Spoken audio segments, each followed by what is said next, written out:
أنفسنا ومن سيئات أعمالنا من يهده الله فلا مضل له ومن يضلله فلا هادي له وأشهد أن لا إله إلا الله وحده لا شريك له وأشهد أن سيدنا ومولانا محمدا عبده ورسوله صلى الله على سيدنا محمد وعلى آله وأصحابه وأهل بيته أجمعين أما بعد فقد قال الله تبارك وتعالى أعوذ بالله من الشيطان الرجيم بسم الله الرحمن الرحيم ومن يبتغ غير الإسلام دينا فلن يقبل منه وهو في الآخرة من الخاسرين صدق الله مولانا العظيم وقال النبي عليه الصلاة والسلام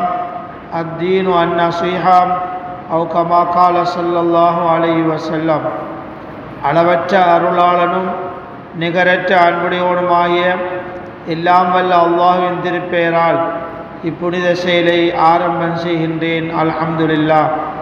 ஸலவாத்தும் ஸலாமும் சாந்தியும் சமாதானமும் ஈருலக வழிகாட்டி உத்தம திருநபி எங்கள் உயிரிலும் மேலான கண்ணியமிக்க ரசூலுல்லாஹி ஸல்லல்லாஹு அலைஹி வஸல்லம் அவர்கள் மீதும் அவர்களுடைய குடும்பத்தவர்கள் சஹாபாக்கள் தாபிஊன்கள் தபா தாபிஈன்கள் மூமினான ஆண் பெண்கள் அனைவர்கள் மீதும் என்றென்றும் உண்டாவதாக.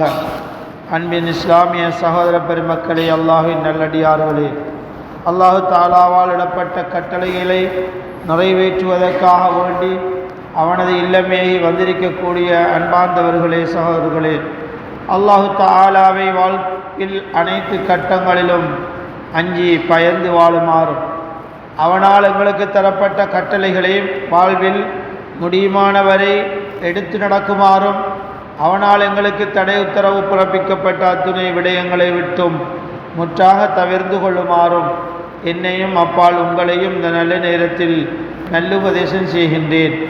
எல்லாம் வல்ல அல்லாஹ் எம் அனைவர்களையும் அவனுக்கு கட்டுப்பட்டு வாழ்ந்த முத்தகீங்கள் சாலிஹீங்கள் நல்லடியார்கள் கூட்டத்தில் சேர்த்து வைப்பானாக.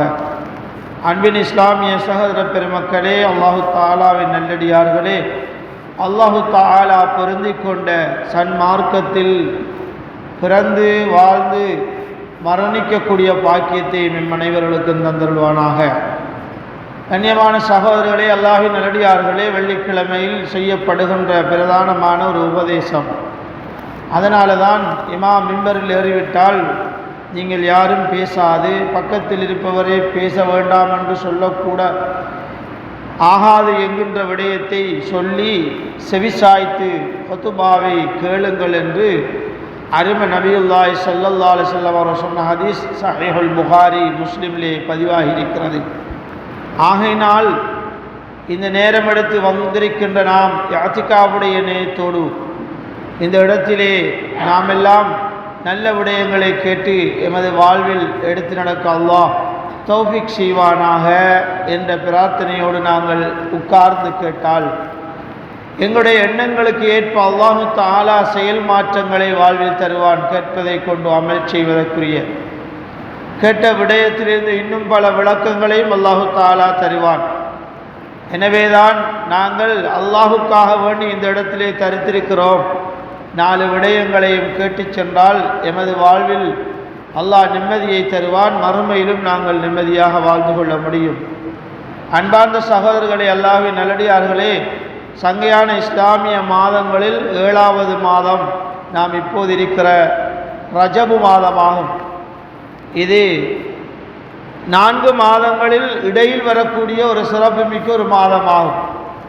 அல்லாஹு தஆலா கூட இந்த மாதங்களை கண்ணியப்படுத்தியிருக்கிறான்.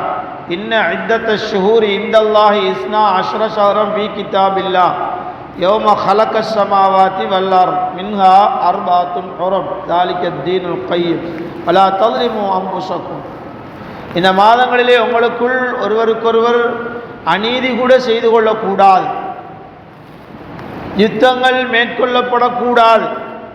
இந்த மாதங்கள் 4க்கும் சொல்லுவார்கள் அல் அஷ்ஹுர் அல் அசம், காது கேட்காத மாதங்கள் என்று. யுத்த சத்தங்கள் இந்த மாதங்களிலே கேட்கப்படாமல் ஜாஹிலியா கால மக்கள் கூட கௌரவப்படுத்தியிருக்கிறார்கள்.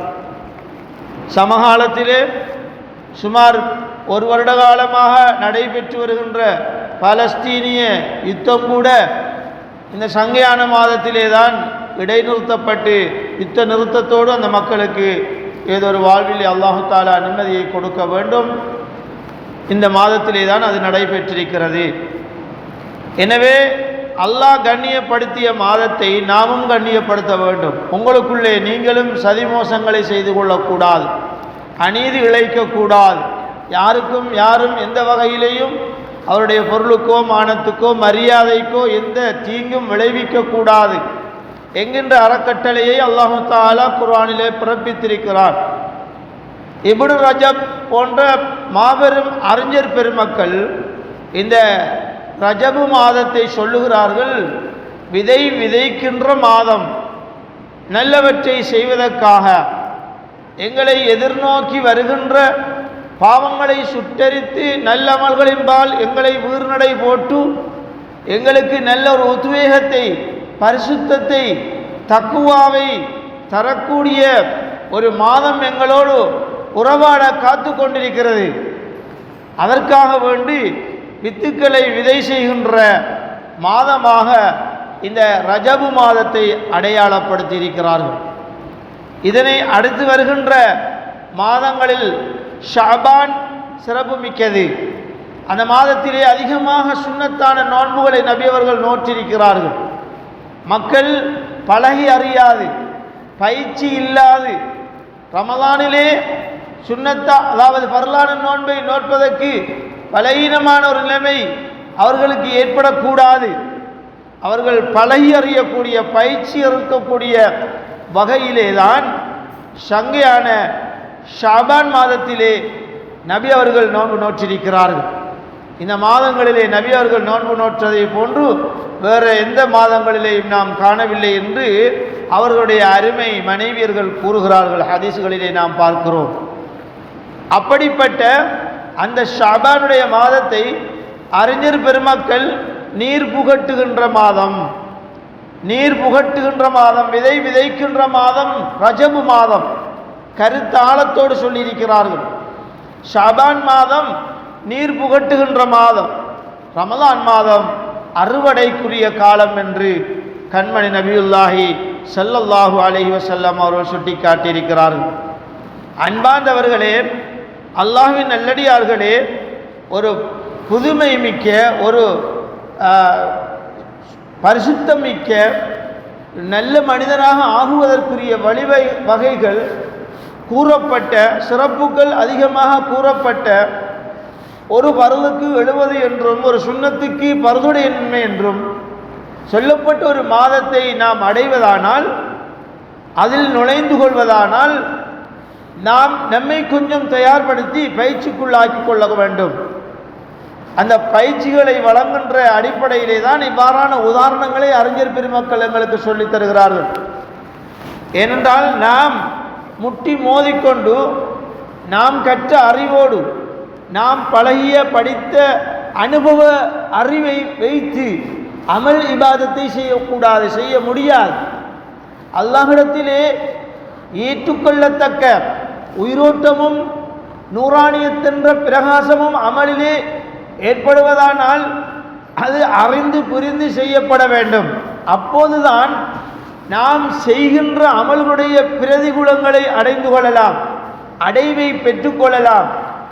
இல்லையானால் அது கதிம்னா இலா மா அமிலு மின் அமலின் வஜஅல்நாஹு ஹபாஅன் மன்சூரா என்று குர்ஆன் சொல்லுகிறது. மறுமை நாளிலே அமல்களை அள்ளி கொண்டு வருவோம்.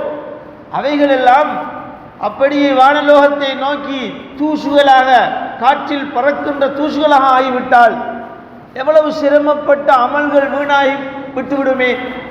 எனவேதான் நபிமணி ஸல்லல்லாஹு அலைஹி வஸல்லம் அவர்கள் சொல்லுகிறார்கள், அல்லாஹு தஆலா வணங்கப்படுவதில்லை அறிவுபூர்வமாக தெரிந்து புரிந்து அந்த இபாதத்தை செய்வதே ஒழிய. அப்படியானால் நாம் செய்கின்ற சதக்காவாக இருக்கலாம், நாம் செய்கின்ற திக்ராக இருக்கலாம், ஓதுகின்ற குர்ஆனாக இருக்கலாம், நாம் கொடுக்கின்ற ஜக்காத்து சதக்காவாக இருக்கலாம், தொழுகின்ற தொழுகையாக இருக்கலாம், எல்லாம் நபிமணி சொன்ன வழியிலே நாம் சிறப்பாக செய்து கொண்டால், தப்பில்லாமல் செய்து கொண்டால், மன இச்சைக்கு மதிப்பளிக்காமல் சுன்னா குர்ஆன் வழிக்கு நாம் மதிப்பளித்து அமல்களை இபாதத்துக்களை செய்ய முற்பட்டோமேயானால் அது சரியான இடத்துக்கு போய் சேர்ந்துவிடும். அதனால் இந்த உலகத்திலேயும் பயன்பெறலாம், மறுமையிலே அவருடைய முழுமையான சவாபை எதிர்பார்க்கலாம். இந்த உலகத்திலே நல்லமல்களுடைய கூலிகளை யாரும் எதிர்பார்க்க முடியாது, கேட்கவும் கூடாது. 2 ரக்காத்து தொழுது விட்டேன், அதுக்குரிய நன்மையை தந்து விடியா அல்லாஹ் என்று நாம் கேட்க முடியாது. ஏனென்றால் இவைகளுடைய பிரதிகூலங்களை கண்டுவிட்டால் மனிதன் மூச்சு திணறி செத்து விடுவான். அவ்வளவு அபரிவிதமான நன்மைகளை வைத்திருக்கிறான் ஒவ்வொரு அமல்களுக்கு பின்னாலும். ஆனால் அது சரியான முறையிலே நிறைவேற்றப்பட வேண்டும். பரது சுன்னத்து, இப்போ நாங்கள் சுன்னத்து தொழுகிறோம் என்று வைத்துக் கொள்வோம். சுன்னத்து தொழுகையிலேயும் பருதுகள் இருக்கின்றன. அந்த பருதுகளை நோக்கி தொழுதால் தான் சுன்னத்து தொழுகை சுன்னத்தாக மாறும். சுன்னத்து 2 ரக்காத்து தொழுகிறோம் என்றால் நிலையில் நிற்பது, ஃபாத்திஹா சூராவை ஓதுவது பருது. சுன்னத்து தொழுகை தான் பேரு, ஆனால் அதற்குள்ளே பருது. தொழுவதற்கு முன்னால் ஒது செய்து கொள்ள வேண்டும். ஒது இல்லாமல் தொழ முடியாது. தொழுகைக்கு ஒது கட்டாயம், திறவுகோல். ஆகவே சரியாக புரிந்துணர்வோடு நாம் அமல் இபாதத்துகளை செய்து கொள்ள வேண்டும். ஒரு கட்டத்திலே ஒரு சஹாபி தொழுததை கண்ணுற்ற நபி அவர்கள், நீங்கள் தொழுதது சரியில்லை, நீங்கள் மீண்டு போய் தொழுங்கள். வழிபட்டார்கள், அடிபணிந்தார்கள், சரணடைந்தார்கள். நபி மணி ஸல்லல்லாஹு அலைஹி வஸல்லம் அவர்களை மதித்தார்கள், கௌரவப்படுத்தினார்கள். மீண்டும் போய் தொழுகிறார்கள் சஹாபி. நீங்கள் தொழுதது தொழவில்லை என்றே நபி அவர்கள் சொன்னார்கள். தொழுதது சரியில்லை என்று சொல்லவில்லை, நீங்கள் தொழவில்லை. அப்படித்தான் புகாரிலே ஹதீஸ் பதிவாகி இருக்கிறது. மீண்டும் தொழுங்கள், மீண்டும் தொழுகின்றார்கள். நீங்கள் தொழவில்லை, மீண்டும் தொழுங்கள், மீண்டும் தொழுகிறார்கள். அந்த சஹாபி 4வது கட்டமாகத்தான் கேட்கிறார்கள், யா ரசூலல்லாஹ் எப்படி தொழ? அது நேரத்தோடு கேட்டிருக்கலாம் தானே. இந்த ஹதீஸிலே பல படிப்பினைகள், விடயங்களை கேட்டறிந்து செய்ய வேண்டும் என்கிற விடயத்தை நாம் அறிந்து கொள்கிறோம்.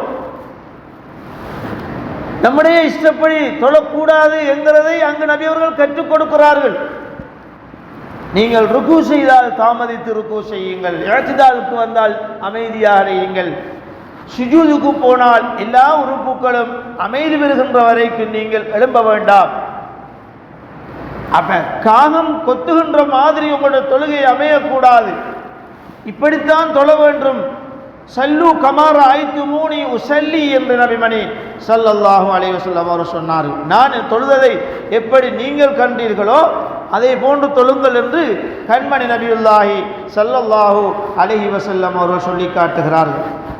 எனவே கண்ணியமான சகோதரர்களே, அல்லாஹ்வின் நல்லடியார்களே, தொழுகை என்கிறது ஒரு பிரதானமான ஒரு அமல்.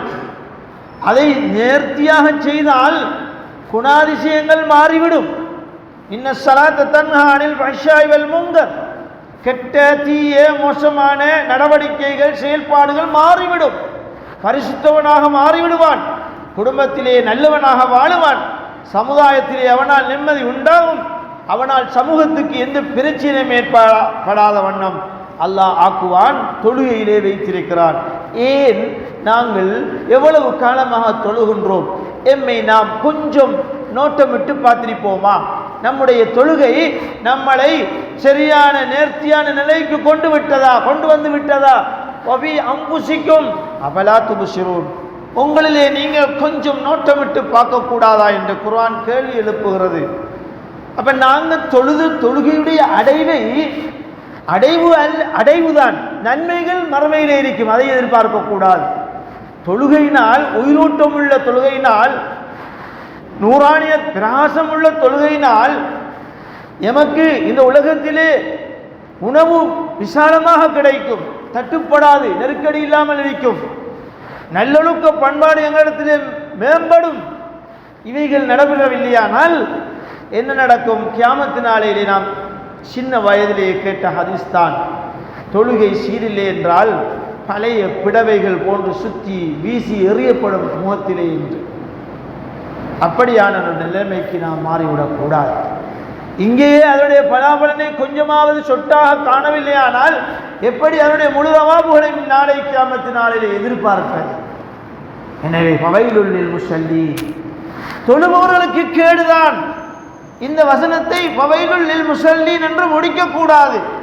குர்ராகள், ஓதல் அறிஞர்கள், தஜ்வீத் சட்ட கலைஞர்கள் ஃபவைலுல் லில் முஸல்லீன் என்று விட்டு அல்லதீனஹும் ஃபீ ஸலாத்தீஹிம் என்று சொல்லாதீர்கள், ஓதாதீர்கள். ஃபவைலுல் லில் முஸல்லீன் அல்லதீனஹும் அன் ஸலாத்தீஹிம் என்று ஓதுங்கள். ஏனென்றால் தொழுபவர்களுக்கு கேடுதான் என்றால் விட்டுட்டு ஓடிடுவான். எப்படிப்பட்டவர்கள் என்கிறதை தான் அந்த அல்லதீன என்று சொல்லுகிறது. எனவே அதனை நிறுத்தாமல் சேர்த்து ஓதுவதுதான் சிறந்தது. ஃபவைலுல் லில் முஸல்லீன் அல்லதீனஹும் அன் ஸலாத்தீஹிம் சாவூன், அவர்களுடைய தொழுகையிலே அவர்கள் பொடுபோக்காக கவனஈனமானவர்களாக இருப்பார்கள். அப்படிப்பட்டவர்களுக்கு வைலங்கென்ற ஓடைதான். குளிக்க போய் சேற்றை அள்ளி பூசுகின்ற தன்மை என்று பழமொழியிலே சொல்லுவார்கள். தொழுவதற்கு நேரம் எடுத்து வந்த நாம் அந்த தொழுகையினால் கிடைக்கின்ற பயனை நாம் இங்கேயே பெறவில்லையானால் எப்படி அதனுடைய பெருமானத்தை நன்மையை மறுமையிலே நாம் அடைவது என்பதையும் கொஞ்சம் சிந்தித்து பார்க்க வேண்டும். கொஞ்சம் சிந்தனையை கிளறி விடுவதுதான் குத்துபாக்களுடைய நோக்கங்கள். பழைய விடயங்களை சொல்லிக்கொண்டு அடுக்கி கொண்டு போவது அல்ல. கண்ணியமானவர்களே, அல்லாஹ்வின் நல்லடியார்களே, கொஞ்சம் நாம் நாம் தொழுகின்றோம் என்றால் அது அறிவுபூர்வமாக கேட்டறிந்து தொழ வேண்டும். ருக்கூவிலே எப்படி கையை வைப்பது, சுஜூதிலே எப்படி கையை வைப்பது, எவ்வளவு அபத்தமான கருத்தை நபி அவர்கள் சொல்லியிருக்கிறார்கள். கேட்பதற்கு கூட பயங்கரமாக இருக்கிறது.